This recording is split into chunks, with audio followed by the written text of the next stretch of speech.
Ah benim güzel İstanbul'um. Havan, kokun, sokakların bile bir başka. Çok sağ ol kardeşim. Bizi buraya kadar sağ salim ulaştırdın. Sen olmasan daha yoldaydık. Sırtımızda taşımadık ya. Hakkını helal et. Bir gün sana borcumu ödemek isterim. Helal olsun, helal olsun. Ama bana borçlu değilsin. Sen de kızın hayatını kurtardın. Ödeştik. Eyvallah. Teşekkür ederiz. Bize büyük bir iyilik yaptınız.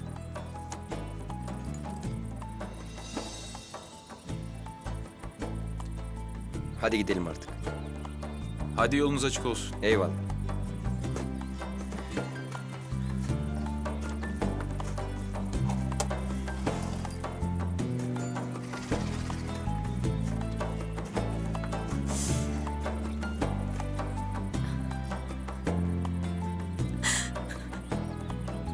Korkuttum, kusura bakma.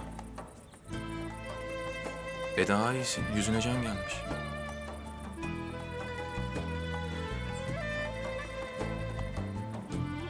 İsmin ne senin?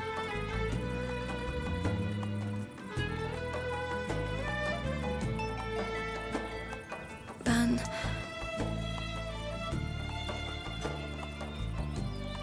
Bilmiyorum. Bilmiyor musun? Hayda. Nerede ikamet edersin? Onu söyle bari de seni evine götüreyim.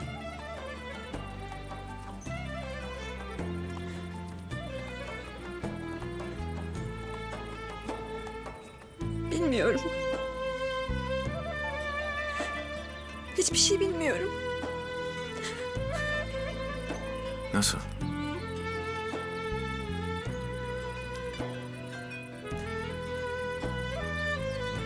Bir hekime gidelim, sen iyi değilsin. Sen kimsin? Benim ismim Ferhat. Seni ormanda buldum, hatırlamıyor musun?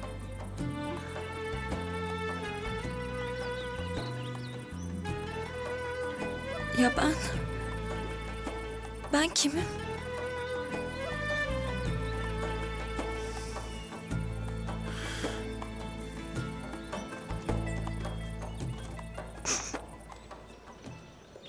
Şimdi İhsan Usta'na mı gidiyoruz? Önce Dilruba'ya gideceğiz. Onu görmem lazım. Dayanacak gücüm kalmadı. Ama İhsan Usta'n seni çok merak etmiştir. Hem özlemiştir de. Ben de onu çok özledim ama... Önce Dilruba. Ah Anna. Nasıl zor dayandım bir bilsen. Her şeyde şu an için katlandım. Çok şükür. Şimdi buradayım.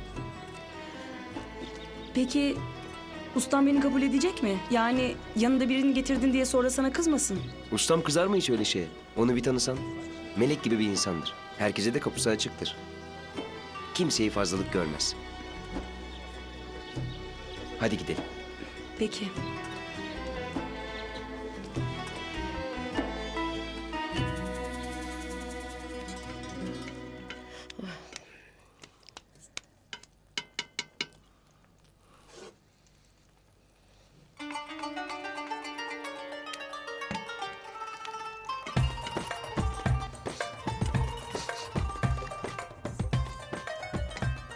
Sefer Efendi biber mi koktu böyle? Evet. Ah be adam, ah be adam. Ne demeye attın şimdi o biberi acaba? Kalk, kalk, çekil şuradan, çekil, çekil. Tat olsun, lezzetli olsun diye yahu. Yemez, yemez. Vallahi de yemez, billahi de yemez. Huyunu bilmez gibi ne diye atarsın? Aman o da hiç faydalı bir şey yemiyor ha. Allah Allah. Küçük hanımın keyfinin kahyası mısın? Sana mı soracaktın ne yiyeceğini, ne içeceğini? Aman hanım sen de ne yaparsan yap bana be. Hadi et. He aman.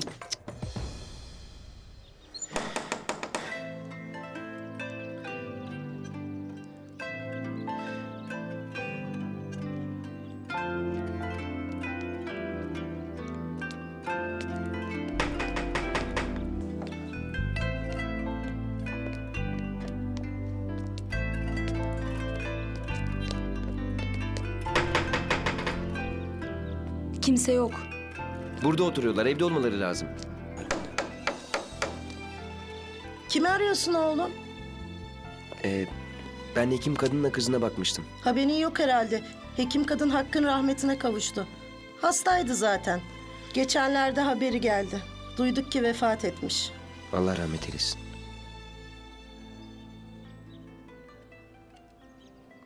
Peki kızı? Kız buralardaydı o günlerde. Taziyeleri kabul etti. Birkaç gün sonra uğrayıp bir halini sorayım dedim. Baktım yok. O gün bugündür de görmedim. Eyvallah ablacığım sağ ol. Sen de sağ ol. Yokmuş işte. Hareme dönmüş demek ki. Tabi tek başına burada bırakmazlar. Harem? Yürü yolda anlatırım. Peki şimdi nereye gidiyoruz? İhsan Usta'ya. Hayırdır Dada Hanım? Sesin dışarıdan geliyor vallahi. Böreğin içine biber atmış densiz. Gülşah biber sokmaz ağzına. Kaç defa söyledim dinlediği yok ki. 30 senede bir kere beni dinleyeydi. Şimdiye Mısır'a sultan olurdu da. Ha ha! Hayırdır Kiraz? Yine sabahtan başlamışsın söylenmeye. Yok bir şey hanımım. Ne istedin sen? Bir kahve yapıverin bana. Başım ağrıyor ince ince. Belki iyi gelir. Ben hemen yaparım hanımım. Hayırdır? Bu hamur ne? Küçük hanımım kaç gündür börek diye sayıklıyor.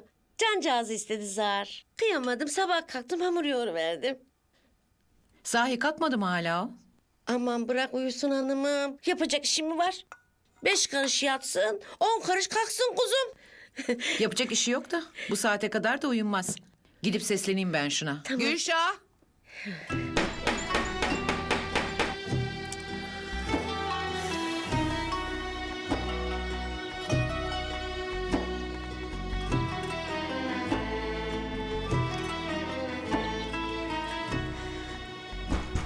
Nereye geldik? Hekim kadına geldik. Ama evde yok herhalde. Hay Allah ne yapacağız şimdi? Nereye götüreyim ben seni? Ben senden başka kimseyi tanımam. Beni bu yabancı şehirde tek başıma bırakma ne olur. Allah rızası için. Tamam üzülme. Seni bırakmayacağım. Önce bir eve gidelim. Sonra hekim buluruz.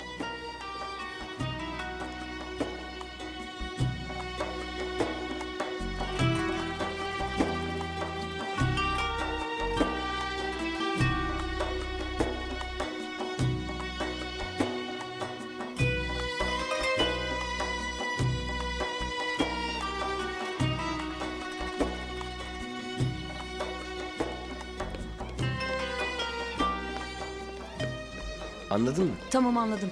Bak ben girinceye kadar bir şey söylemek yok, tamam mı? Çok bekleme ama. Tamam. Unutma. En sondaki dükkan. Şuradaki.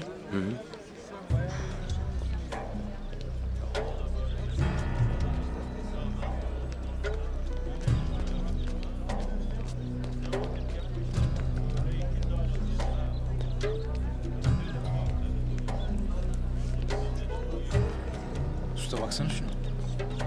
Kim ki bu? Vallahi bilmiyorum ki. Allah Allah. Bu kız niye dolanıp durur buralarda? Sırtında ok, sadak. Kimdir acaba? Allah Allah. Bu da kim? Allah müstahakını vermesin seni. Gel dedim buraya.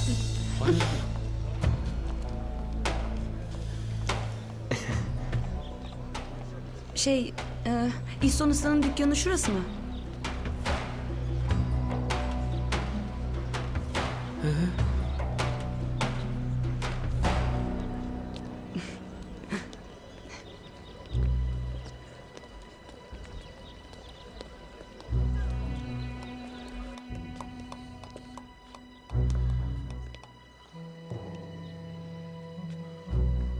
Buyur kızım.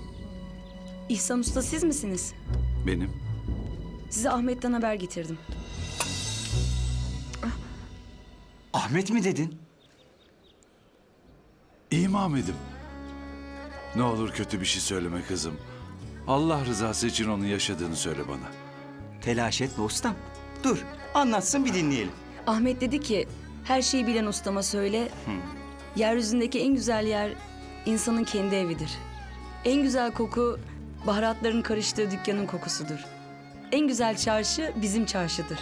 Ve bir yeri en güzel yapan şey sevdiklerinin orada bulunmasıdır. Bunu mu dedi Ahmet? Nerede gördün onu kızım? Ne zaman söyledi bunları sana? Az önce gördüm kendisini. Size bunları söylememi istedi. Ahmet burada mı? İşte orada. Anam. Ahmet. Ölmemiş. Ahmet ölmemiş. Ölmemiş. Ölmedim ama bu gidişle birazdan öleceğim. Ölmemişsin. Yaşıyorsun. Bismillahirrahmanirrahim. Kardeşim yaşıyorsun. Ölmemişsin. Kardeşim benim. Ahmet ölmemiş. Ölmemiş. Oğlum. Ustam. Yaşıyor. Ahmet. Ahmet'im. Ahmet geldi. Ahmet geldi. Allah'a şükürler olsun. Ahmet ölmemiş.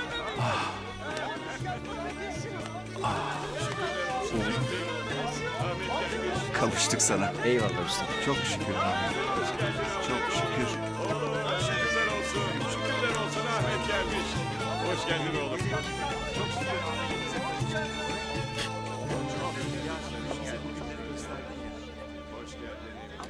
Ne oluyor dışarıda? Neyin patırtısı bu?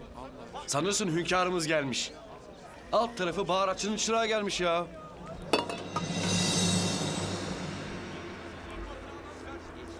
Ne oluyor ya? Kimin dedin sen? Kimin? Baharatçının çırağı. Ha, yanında da bir kız getirmiş. Bir görsen evlere şenlik. Böyle tuhaf bir şey.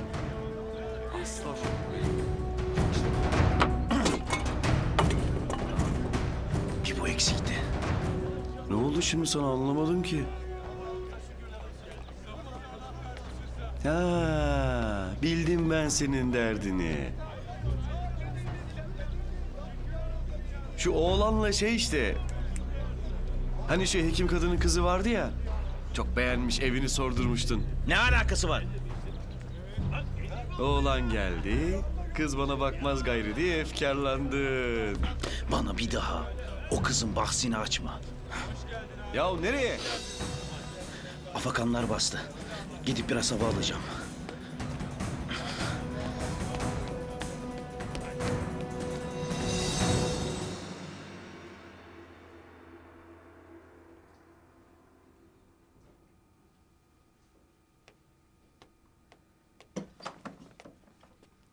Aa, üstünü başını giymiş gene yatmış. Kalk artık kızım, öğlen oldu, kalk artık. Beni kaldıracaksınız da ne olacak acaba? Annem de sen de sabahtan beri kalk kalk. Rahat bırakın biraz. Asabım bozuk. Sana börek açtım. Hem de sevdiğinden. Kıymalı patlıcanlı. O pişene kadar sen de şu sütü iç. İçin basılsın biraz çocuğum. Cık. Ay, düşün düşün içini kararttın be kızcağızım. Açalım şu perdeleri. Camı da açalım bir hava girsin içeri. Buyur, geldik.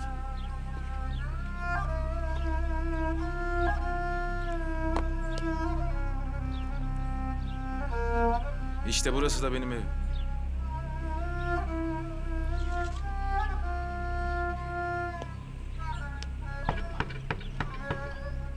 Sen sütünü iç. Sonra da börek yersin. Süt istemiyorum, börek de istemiyorum. Ay, ne istiyorsun o zaman? Ferhat'ı. Tövbe bismillah. Eşref saatine denk geldi. Huu, Eşref saati diyorum. Ay başka şey istesen olacakmış. Ferhat geldi Ferhat. Ne? Allah'ım sana şükürler olsun. Ferhat geldi, Ferhat geldi. Anne Ferhat geldi. Camdan gördük. Ferhat Bey geldi hanımım.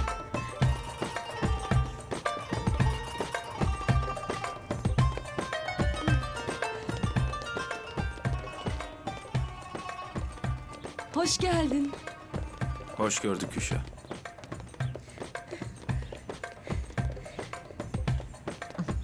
Sen Validem, anlasın değil mi? Hoş geldin oğlum. hoş ver. Sağ olasın. Tadı, Hoş geldin. Ben de Gülşen'im. sağ olasın. Geçmiş olsun. İyi misin? İyiyim. Hazırlıksız yakalandık tüh. Hoş geldin kızım. Hoş bulduk. Ah canım. Geçmiş olsun kızım. Böyle bahçede mi duracağız? Hadi içeri girelim. Buyurun buyurun.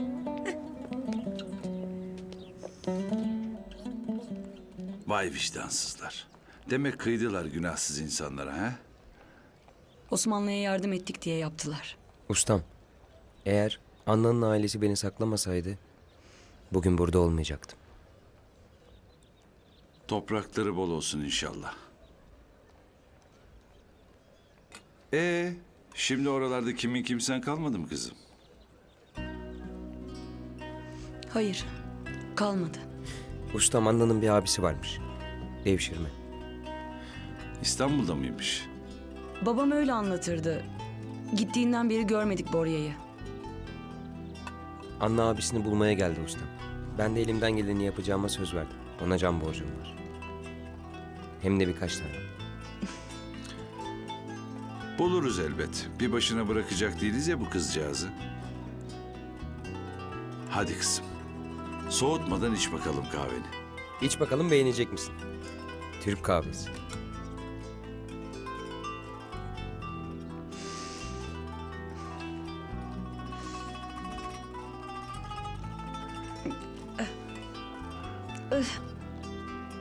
Bu çok acı. Ustam.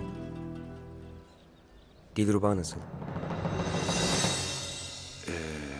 Haberim var ustam. Haberim var. Hekim kadın. Hakkın rahmetine kavuşmuş. Konağa uğradık gelirken. Dilruba'ya. Kapıyı açan olmadı. Herhalde hareme taşınmış. Ben müsaadenle saraya gideyim ustam. Hem Emin ustamın elini öpeyim, hem de Dilruba'ya haber vereyim geldiğimi. Hayırlı işler efendi. Sağ olasın, sağ olasın. Bir şeyler alacaktım da. Tabii tabii. Anla, sen burada otur. Seni bu halde... Yani bu kılıkla pek hoş karşılamazlar. Nedenmiş o? Bu kıyafet pek buralara göre değil. Hem gittiğim yerde hep erkekler var. Hadi eyvallah.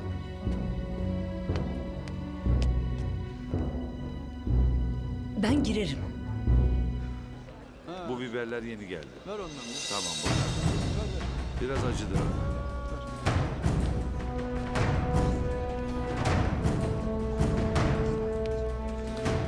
Selamünaleyküm.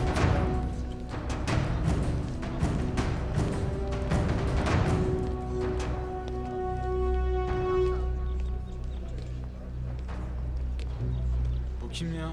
Allah Allah. Anla.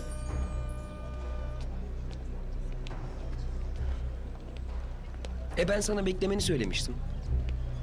Ne yapacaktım orada bir başıma? Hem ben de gelmek istiyorum saraya. Merak ediyorum Osmanlı Sarayı'nı. Bir de Dilruba'yı. Ya tamam ama bak. Konuşmayacaksın. Hiçbir şeyde karışmayacaksın, tamam mı? Tamam olur. Hadi gidelim. Hem gitmişken Bora'yı da sorarız. Belki abim oradadır. Belki. Aman ne iyi oldu geldin Ferhat Bey. Gözümüz yollarda kalmıştı. Kardeşin de pek güzelmiş maşallah. Allah bahtından güldürsün. Kiraz Hanım, sen neden oturuyorsun burada? Sordun mu bakalım Ferhatlara açlar mı susuzlar mı diye? Onca yoldan geldiler. Acelesi yok, acelesi yok. Yeriz sonra. Puh, maşallah. Kısmetleri de çıkar şimdi senin. Böyle güzeli boş bırakmazlar buralarda. Kiraz, Yalan mı canım? Ama dur bakalım abisi verecek mi? O benim kardeşim değil.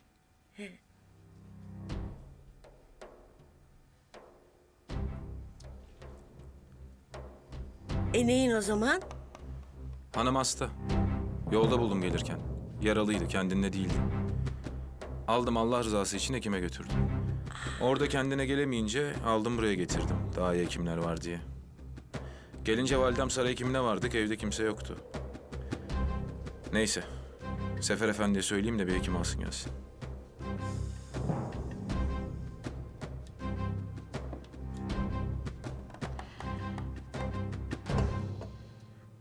evin barkın nerede senin yavrum? Ailen nerede?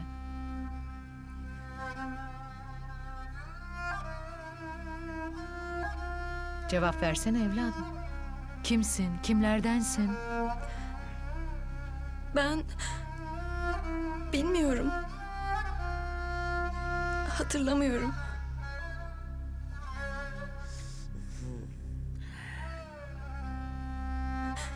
Nesibe, hanımı küçük odaya al. Hekim gelene kadar dinlensin. Olur hanım. Üzülme evladım, ağlama. Bulacağız çaresini. Hele bir hekim gelsin. Hadi odaya geç sen. Nesibe sana giyecek bir şeyler versin. Dinlen biraz.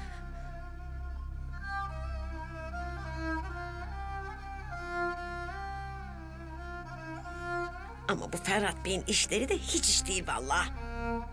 Almış ne ödüğü belirsiz bir kızı eve getirmiş. Dada hanım.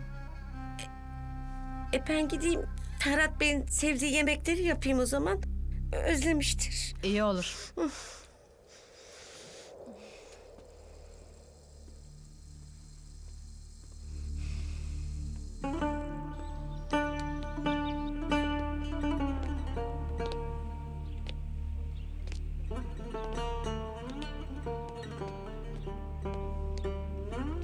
Allah'ım.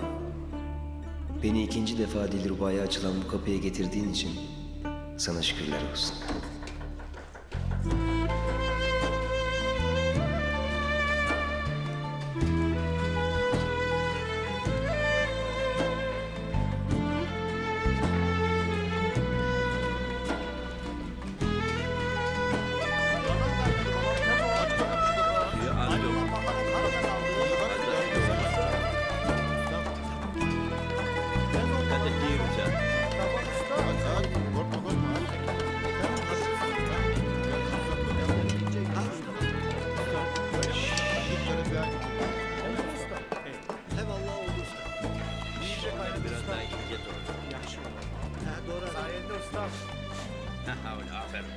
Karabiberi eksik bunun. Ahmet! Kardeşim! Ahmet gelmiş, Ahmet gelmiş, Ahmet gelmiş, kardeşim gelmiş, kardeşim gelmiş. Kardeşim! Tamam, tamam. Bala, hoş gelmişsin. Hoş bulduk ustam. Çok şükür. Hoş gelmişsin. Ustam!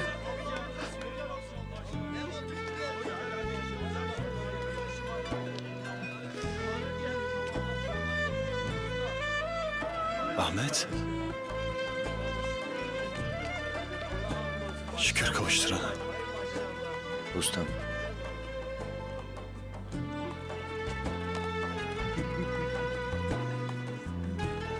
Ahmet mi?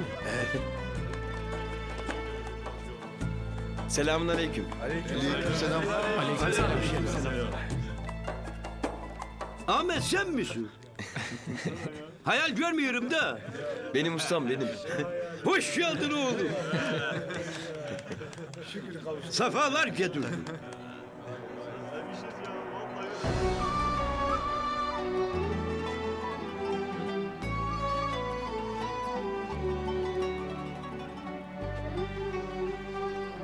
Sen kimsin? Ustam. Bu Anna. Benim hayatımı kurtaran kız. O olmasaydı ben belki de çoktan ölmüş olurdum. Hadi bakalım herkes işine. Bu mu kurtardı seni? Haydi baba. Çok Evet şükür. ustam. Tövbe tövbe. Ama bu hatun... Yunus Usta. Ayıp. O bizim misafirimiz yahu. Hele ki Ahmet'imizi bize getirmiş. Hoş geldin kızım. Hoş geldin kızım. Hoş geldin. Bana gelen bir kadıncağız var. Kocasından kalma konakta bir oğulcuyla yaşar. Adamın birine borçlanmış. Para kazanmak için mendil işliyor. Diyorum ki cüzi bir ücretle sizin kızı yanına alsa. Hanım görgülü, dürüst bir kadındır. Kadın kabul eder mi bunu bakalım Ragıp Efendi? Yarın gelecek konuşalım. Kabul ederse ne âlâ. Etmezse başka çare düşünürüz.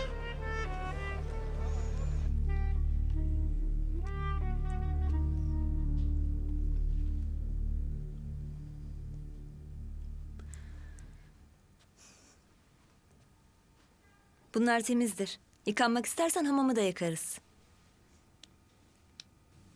Sağ olun.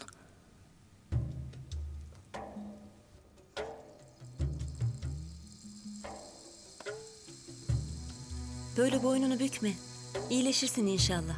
Yine Allah'ın sevgili kuluymuşsun. İyi insanlarla karşılaştın. Hadi üstünü başını değiştir. Benim adım Nesibe. Bir ihtiyacın olursa seslen, hemen gelirim. Sağ olun.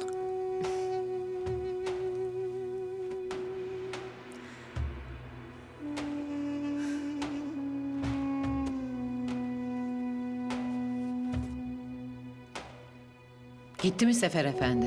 Gitti. Oğlum, şu işin aslını astarını bir anlat bakayım. Nereden buldun bu kızı? Hiçbir şey hatırlamıyorum diyor. Kardeşimin ardı sıra gidiyordum. Anna beni bulmak için yollara düşmüş. Buraya geliyormuş. Kızı buldum, yaralıydı. Vicdanım da el vermedi orada bırakmaya. Bu yüzden yolumdan da oldum. Kardeşin?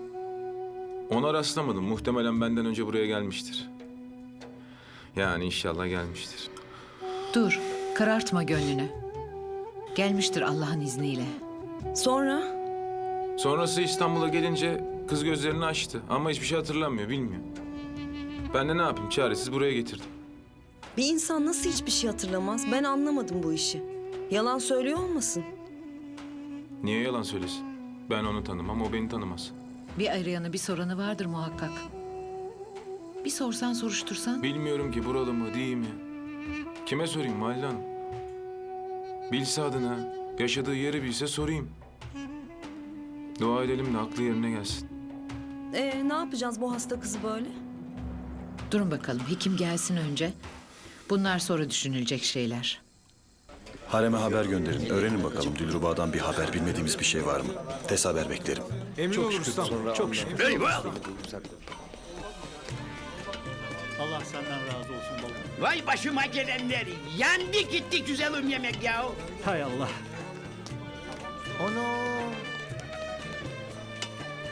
Üstüne alırız ama kokusu sinmiştir. Haseki Hatun hususi istemişti bunu. Böyle gitmez bu, bir daha yapacağız. Yandım ben, bittim ben. Mümkünü yok, yetişmez akşama. Dur ustam, telaş etme. Ben yaparım yenisini. Vakit tar uşağım, yetişmez. Yetişir. Merak etme ustam. Ben şuncacıktan beri yaparım hünkâr beğendiği. Yetişir Allah'ın izniyle. Emin, Ahmet Usta'nın önlüğünü getir hemen. Tamam usta. Al hemen Hünkar Beğendi'ye başla. Tamam. Sen de hemen güzel bir pilav yap. Tamam usta. Emin ustana yardım et. Çabuk pirinci ayır. Nurullah benimle gel. Hemen ayırıyorum. Emin. Şimdi ilk iş kasaptan et alacaksın. Hadi. Tamam. Nasıl? Anlattığım kadar varmış değil mi? Muazzam. Daha önce hiç böyle bir mutfak görmemiştim. Ben de şu patlıcanları közleyeyim bakalım. Ne yemeği bu? Vuslat yemeği onun adı.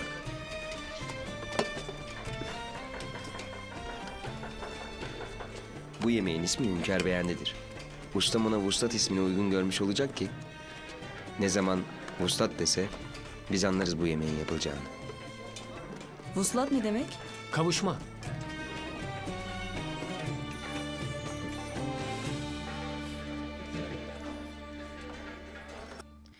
Gözümün nuru, vaziyet çok acil. Beni evlendiriyorlar, bir çaresini bul. Nedir o? Bir şey değil.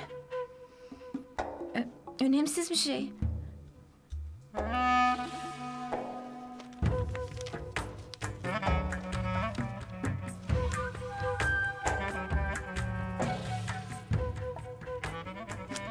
Bu sana hiç yakışmadı kızım. Biz senin için en iyi olanını isterken... ...sen beni evlendiriyorlar bir şeyler yap diye yazmışsın. Hem de o ipsiz sapsız bir çare için. Ama anne... Rica ederim sus. Bir an önce de kendine çeki düzen ver. Yoksa bunu babana vermek zorunda kalacağım. Ama... Ben onu seviyorum.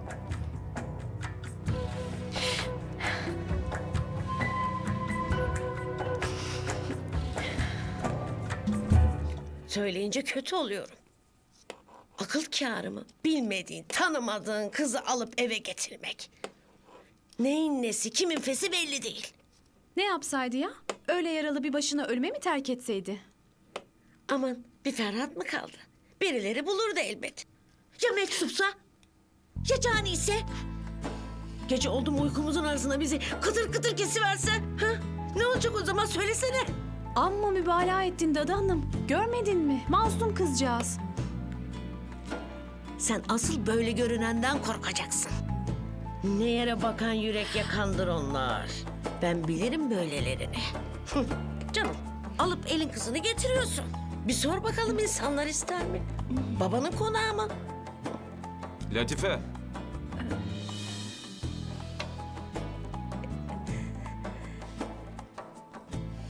Hekim geldi. Kıza bir yardım etsen. Geldi mi? Pek güzel, pek güzel. Ben de sen seversin diye yani yapıyordum. Kabak tatlısı da yapacağım. İyi yapacağım.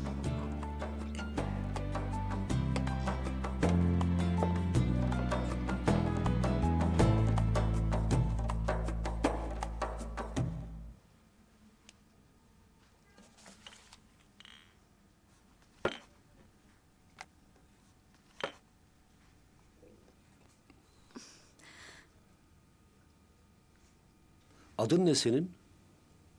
Bilmiyorum. Hiçbir şey hatırlamıyorum. Maziye mahsus bir anı, bir isim ya da bir mekan hatırlıyor musun? Tek hatırladığım gözümü bir arabanın içinde açtım. Bana yardım eden bir kız vardı. Sokak gürültüsü, insanlar. Ama ondan öncesini hatırlayamıyorum.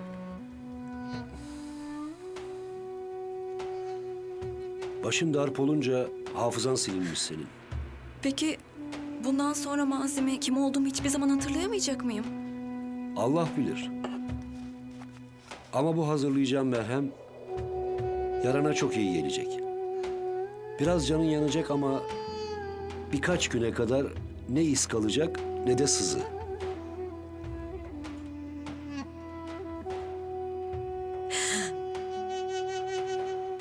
Bu ayrılık bana pek zor geldi. İlk defa gitmedim ki. Daha önce de ayrıldım evden. Onlar başka. Bu sefer nişanlımı bekliyordum. Dönmen için o kadar çok dua ettim ki. Çok şükür buradasın. Hasret bitti. Düğünümüzü yapacağız. Çok mesut olacağız inşallah. Uzun sürdü.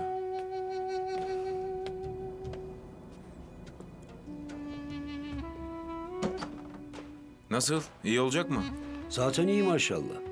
Ateşi var demiştin ama düşmüş. Bünyesi çok kuvvetliymiş. Birkaç gün başı ağrır o kadar. Kız hiçbir şey hatırlamıyor. Ona yapacak bir şeyim yok. Bunun çaresini ben bilmem. Bilen de duymadım. Zihni açılır belki. Ya da açılmaz. Bir şey diyemem. Allah'a kalmış. Buyur. Sağ olun. Sen sağ ol. Hayırlı günler. Hayırlı günler. Hayırlı günler. Gözlerin kan çanağı gibi olmuş. Validem günlerdir uykusuzum. Yemeğe kadar istirahat et o zaman. Ben sana seslenirim hazır olunca. Hadi.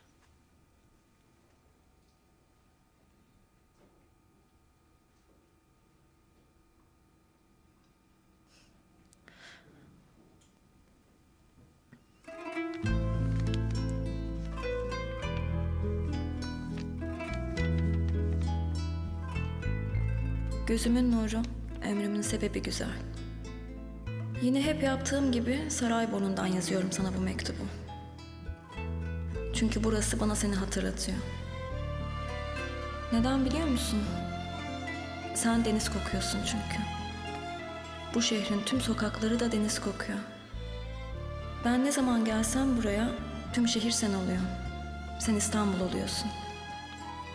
Senden uzakta ne zaman seni düşünsem önce kokun gelecek burnuma. Sonra deniz gözlerin. Sonra sesin. İstanbul kokan Canan'ım. Nerede olursan ol, sen hep yanımda olacaksın.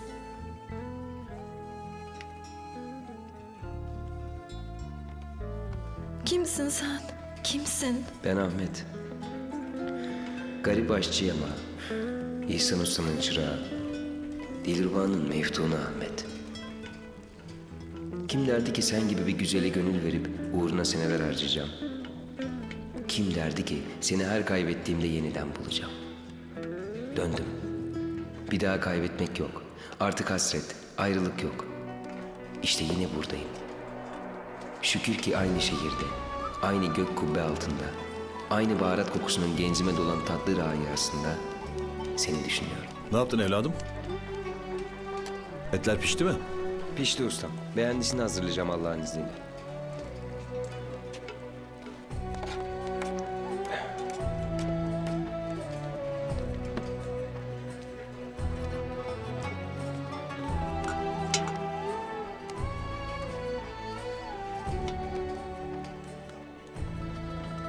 Emin kardeş, sütle onu uzatıver bana.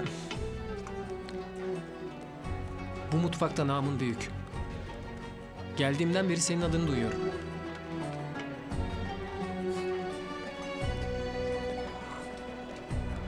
Emin Usta neden bu yemeğe vuslat diyor?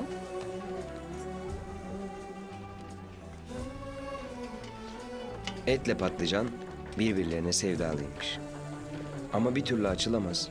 Bakışıp dururlarmış uzaktan uzağa. Kardeş, şu sevdalıları uzat hele. Bu ikisi birbirlerine pek yakışırlarmış. Ama bir türlü bir araya gelmeye cesaret edemezlermiş. Sonra günlerden bir gün bir usta fark etmiş etin patlıcana meylini. Aracı olup sevap kazanmak için sevenleri kavuşturmak lazım deyip sıvamış kolları. Patlıcanın aşkıyla yanıp tutuşan et. Kavuşacaklarını anlayınca hazırlamış fursata kendini. Patlıcansa gözlerinin içinde yanıp tutuşup yumuşamış. Ateşi aşkın tüm lezzetini kalbine yerleştirmiş. En güzel kokuları sürünüp en güzel rengine bürünmüş et. Patlıcan da içinin güzelliğiyle etkileyecek ya eti. En güzel köşesine hazırlamış yüreğini.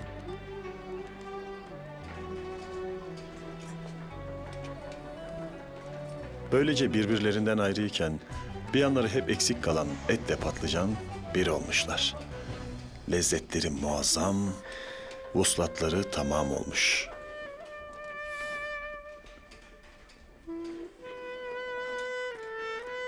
Buralarda sevenleri kavuşturmak sevap denilir. Allah herkese vuslatı nasip etsin.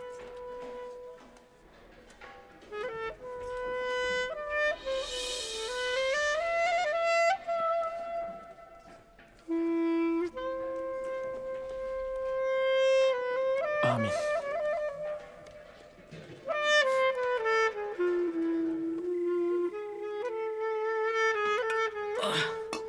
Hadi oyalanmayın. Hazırsa kuralım sofrayı.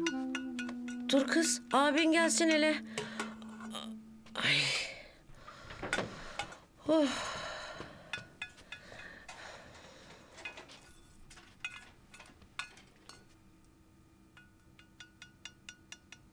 Ne oldu sana? Ferhat bugün benimle çok az konuştu. Bir hal olmuş gibi sanki. Ama ne olacak? O kız şirazesini kaydırmış oğlanın. Telef olmuş yollarda onun yüzünden baksana. Bir de o kız var değil mi? Vallahi ben sana diyeyim. Benim o kızı gözüm hiç tutmadı. Neymiş o canım öyle her şeyi unutmak? Tövbe tövbe. Böyle hastalık mı olurmuş? Yahu hanım, sen hekim misin? Her hastalığı sen mi bileceksin? Varmış demek ki. Aman bir an evvelgisi pek bir makbule geçecek. Akıllara zarar. Güzel zira. O mu güzel? Nesi güzel Allah'ını seversen? Hiçbir şeye benzemiyor.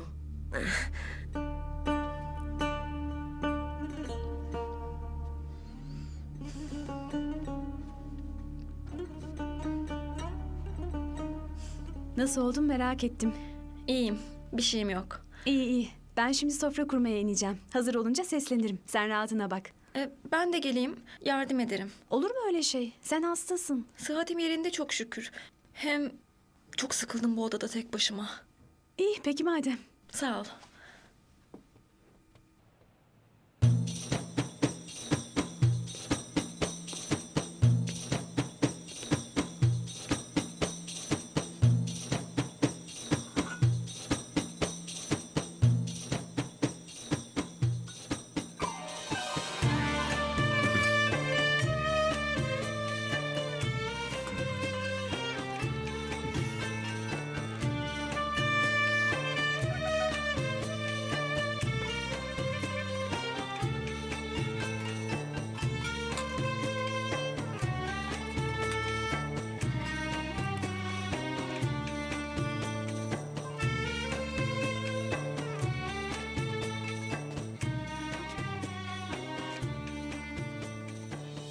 Çok şükür. Allah'ın izniyle başımıza gelen bu aksaklığı da atlattık. Çok şükür. Ahmet oğlumun da yardımlarıyla yüzümüz kara çıkmadı. Estağfurullah ustam. Hepinizin ellerine sağlık. Sağ olasın. Çocuklar, götürün bunları.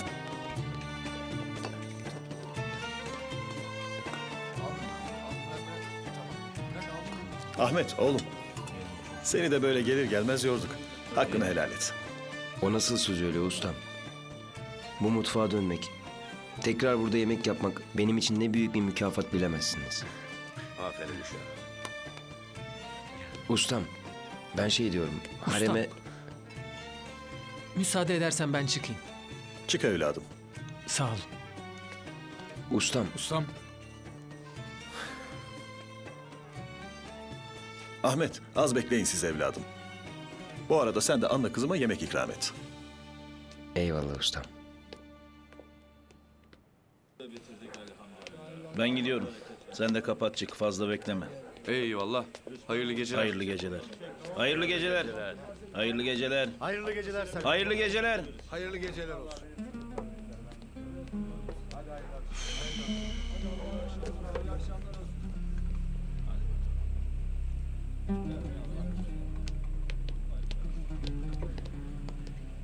Hayırlı akşamlar İhsan Efendi. Sağ ol. Sana da hayırlı akşamlar Sermet Efendi. Duydum. Çırağın gelmiş. Gözün aydın. Geldi çok şükür. Ama Ahmet döndü diye dert bitmedi. Hayırdır?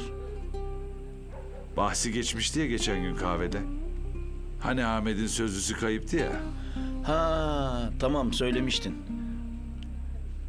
İşte yani söyleyemedim Ahmet'e kızın kayıp olduğunu. Saraya gitti daha da dönmedi. Merakta kaldım. Peki haber var mı kızdan? Yok. Yer yarıldı içine girdi sanki. Ne bir iz ne bir haber. İnşallah bulursunuz. Allah yardımcınız olsun. İnşallah. Sağ ol. Allah razı olsun. Hadi hayırlı akşamlar. Hayırlı akşamlar. Hayırlı akşamlar. Daha çok ararsınız siz o kızı.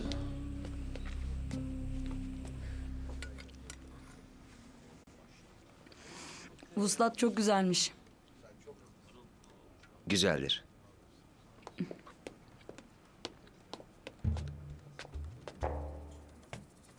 Ustam, Otur evladım. Yemeklerimizi beğendin mi Anna? Çok lezzetli. Afiyet olsun. ustam. Bir şey diyeceğim. Harem'e bir haber yollasak. Geldiğimi söyleseler. Dilruba'ya. Bak oğlum.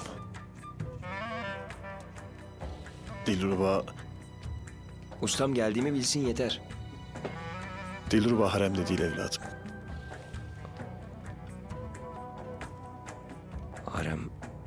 Haremde değil mi? Usta, konağa uğradım. Orada da yoktu. Seni bulmaya diye çıkmış. O günden beri haber yok. Dilruba yok mu?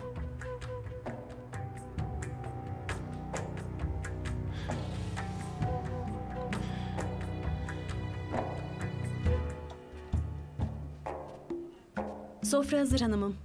Sofrayı kurmuşsunuz ama abim gelmedi daha. Büyük hanım kurun dedi. Ne zaman geleceği belli olmaz yani. Siz de biliyorsunuz. Peki. Sen dur.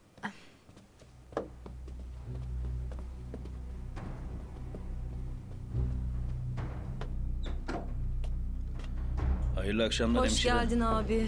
Buyur. Hoş bulduk.